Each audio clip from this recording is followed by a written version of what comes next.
That the Kia Stinger looks as outrageously low and mean as it does is perhaps our highest praise for the new 4-door sport hatch. Few and far between are cars that survive the bureaucracy-filled odyssey from show stand to showroom without suffering character-killing dilution.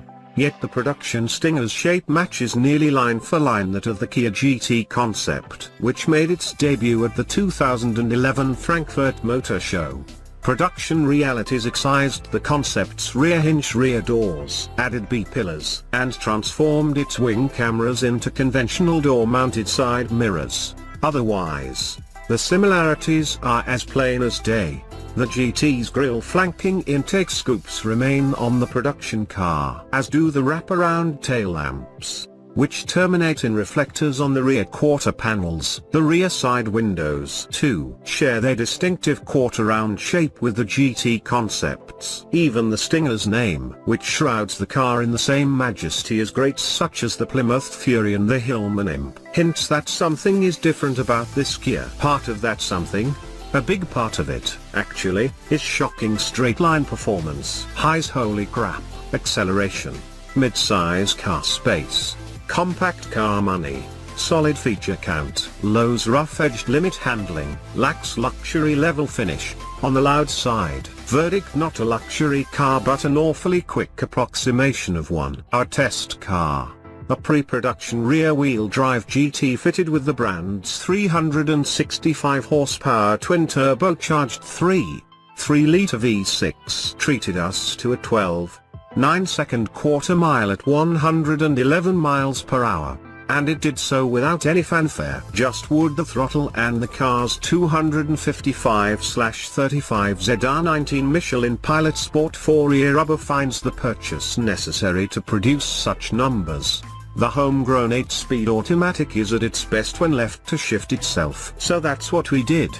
Its gear changes, like those of Porsche's PDK-equipped cars, are rapid enough to be invisible on the speed trace plotted by AvBox test gear, which is to say they're pretty damn fast. The near-optimal grip/power balance yields a 4 seconds 0 to 60 time, which is as quick as or quicker than pretty much everything in the Stinger's wide purview. And though launch control wasn't functional on our early tester, it's unlikely to help a car that takes off like the Stinger does. Perhaps the most striking facet of the engine's power delivery is evident in the Stinger's 5.0-second 5 to 60 mile/hour time, quicker than every machine in our last comparison test of mid-size premium sports sedans. Acceleration is strong with this one. Braking, too, is better here than in those sedans from Audi, BMW, Cadillac, Jaguar, and Mercedes, requiring only 156 feet from 70 miles per hour. 4-piston front and 2-piston rear Brembo calipers are standard on the GT. Pedal response is predictable, but it's spread over more travel than we'd prefer. The short stopping distance is no doubt aided by a 4,004 pound as tested weight, which is about as light as the cars in this class come. Kia, of course, has a broader plan for this hatchback, which includes more than just impressive acceleration and braking. It wants to match up to the established German midsizers. The base trim Stinger, without the GT moniker, comes standard with a 255 horsepower turbocharged 2.0-litre 4-cylinder coupled to an 8-speed auto, a popular modern powertrain configuration.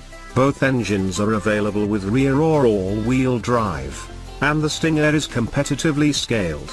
Its 114 4-inch wheelbase is only a few tenths of an inch shorter than the Audi A6 and S6's, and its overall length, at 192 inches, is about 4 inches shorter than the A6 and the BMW 5 Series sedans. But both its wheelbase and overall length are greater than those of the BMW 3 Series, Cadillac ATS, and Mercedes C-Class sedans. Indeed, its interior volume is competitive with that of most mid-size premium players, a fact that was plainly obvious when our largest staffer took the Pepsi challenge with the Stinger and Audi A5 Sportback rear seats. He actually fit in the Kia, but it's the handling latitude and capability of cars such as the BMW 4 Series Gran Coupe, a car that Kia carefully benchmarked in its development, that the Stinger targets with the GT's 5 drive modes: Smart, Eco, Comfort, Sport and Custom. Shared with the upcoming Genesis G70, the Stinger's platform uses struts up front and a multi-link rear suspension. A clutch-type limited slip differential is standard in top trim GTs, and the car's dampers continuously adjust within 2 distinct calibrations that are tied to the drive modes. Custom mode allows drivers to tweak engine and transmission responses, steering effort, damping rates, and engine sound enhancement, which is accomplished through the Stinger's audio system speakers.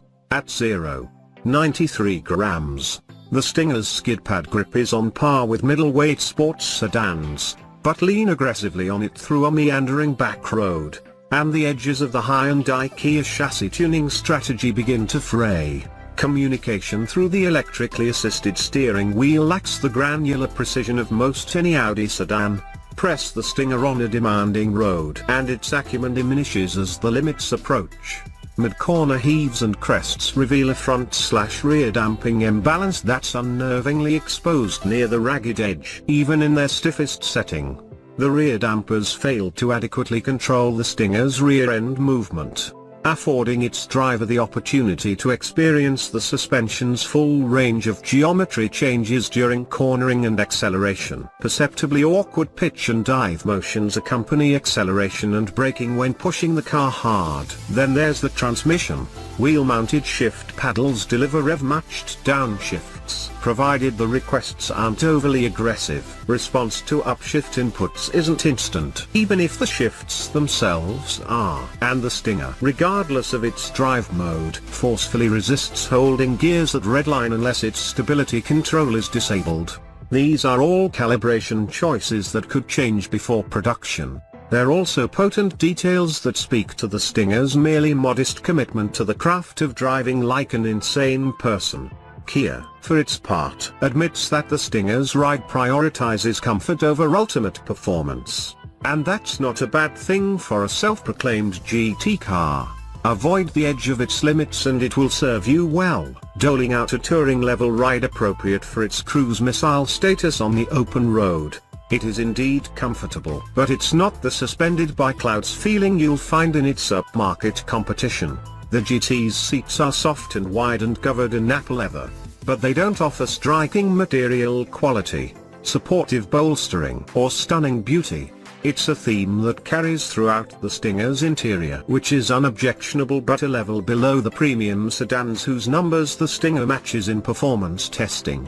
As with most Hyundai and Kia products, the Stinger's infotainment and HVAC layout is an elegantly useful balance of dedicated buttons and screen functionality. And in case you're a carmaker wondering how to best integrate controls, let the Koreans give you a lesson in center stack harmony. Knobs on the audio system control volume and tuning, and 2 dials on the ventilation system manage cabin temperature. Another knob near the shifter adjusts drive modes. Curiously, there's no primary knob for the infotainment system, but Kia makes it all work with dedicated buttons. The Stinger further closes the gap to high-end machinery with a strong showing of standard features. GT trims include LED headlamps, heated front seats, and Android Auto and Apple CarPlay integration, to name a few. If there's one piece of tech that most clearly demonstrates Kia's seriousness about chasing upmarket carmakers, it's safety. The Stinger's advanced safety features work seamlessly and intuitively. Lane keeping assist, when coupled with adaptive cruise control, verges on hands-off the wheel automation even if that's not its intent. Lane centering is superb, and we found the system capable of managing lane shifts and high-speed sweepers with little to no driver oversight. Not that we encourage it. The Stinger is not, however, as quiet as those compact premium sedans offering similar interior space. At 70 miles per hour, our GT produced a 71 decibel din, louder than an Audi S5 Sportback, BMW 340i, and Jaguar Shay. In our testing, which included repeated lapping of our 10 best loop, We saw only 17 miles per gallon from the Stinger, 2 miles per gallon less than we measured in the 325 horsepower Ford Fusion Sport. EPA fuel economy data wasn't available as of this writing, but we estimate the GT will hit 21 miles per gallon combined. Rear drive GT trims start at $39,250, with all-wheel drive adding $2,200. Our fully loaded rear drive Stinger with advanced safety features is a $50,100 proposition. That's a lot of money for a Kia.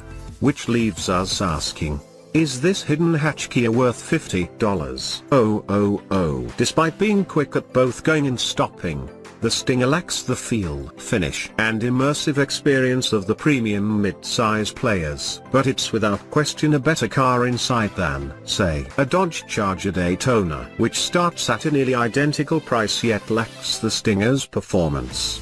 It comes down to what buyers want. If the exquisite experience of a true luxury sports sedan is a no-compromise zone, they'll have no choice but to shell out another 20 grand for a premium mid-sizer. But if a step down in finish and aura is acceptable, and if muscle is important, then the Stinger delivers speed in a package that looks as if it drove off an auto show turntable.